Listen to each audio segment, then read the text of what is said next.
വിശ്വാസമായിട്ടുണ്ട്. അതുകൊണ്ടല്ലേ ഞങ്ങൾ 3 എന്റെ കൂട്ടുകാർക്കും കൂടെ സപ്പോർട്ട് ചെയ്തിട്ട് ഞാനിപ്പോ 2 എക്സ്ട്രാ മേടിപ്പിച്ചത്. 140, 360 ഷുഗർ ലെവലായിരുന്നു ഫസ്റ്റില്. അപ്പൊ ഞാൻ സ്ഥിരമായിട്ട് മരുന്ന് കഴിക്കുന്നതാണ്. ഇവിടെ ഹോസ്പിറ്റലിൽ പോയിട്ട് ഒരു മാസം മരുന്ന് സ്ഥിരമായിട്ട് ഞാൻ ഹോസ്പിറ്റലിൽ മേടിച്ചിട്ട് വന്ന് കഴിക്കുന്നതാണ്. ഈ ഒരു കോഫിയുടെ പരസ്യം കണ്ടിട്ട് ഞാൻ ഈ കോഫി മേടിച്ചു. നിങ്ങളുടെ അടുത്ത് തന്നെയാണ് ഞാൻ മേടിച്ചിരുന്നത്. അത് കഴിഞ്ഞ് ഡോക്ടറെ അടുത്ത് ചെന്നപ്പോ 150. അപ്പോൾ പുള്ളിക്കാരൻ ചോദിച്ചു, നിങ്ങൾ വേറെ എന്തെങ്കിലും മരുന്ന് കഴിക്കുന്നുണ്ടോ എന്ന് ചോദിച്ചു. ഞാൻ പറഞ്ഞില്ല സാറേ, ഞാൻ ഐ കോഫി എന്ന് പറഞ്ഞിട്ട് ഒരു പ്രൊഡക്റ്റ് ഉണ്ട്, അത് ഞാൻ കഴിച്ചിരുന്നു പറഞ്ഞു. അതിന് ചെറുതായിട്ട് ഒരു തരിപ്പ് പോലെ ഉണ്ടായിരുന്നു. കോഫി കഴിക്കുന്നതിന് മുമ്പ് അത് ഞാൻ ഡോക്ടറെ ചോദിച്ചു പറഞ്ഞു, ഷുഗറിനോടനുബന്ധിച്ചിട്ടുള്ള ഒരു കംപ്ലൈന്റ് ബുദ്ധിമുട്ടുകളാണെന്ന് പറഞ്ഞു.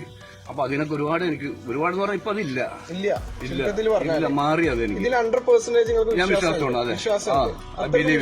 അതെ തീർച്ചയായിട്ടും ഇതിലെ ഒരു നെഗറ്റീവ് കാര്യങ്ങളൊന്നുമില്ല. കഴിച്ചിട്ട് കിട്ടിയിട്ടുള്ള ഒരു മാറ്റം നിങ്ങളിപ്പോ നിങ്ങൾ ഈ പ്രേക്ഷകരുടെ പേരിൽ നിങ്ങൾക്ക് എത്തിക്കുന്നു.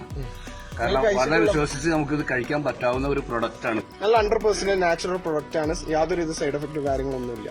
ഓക്കെ.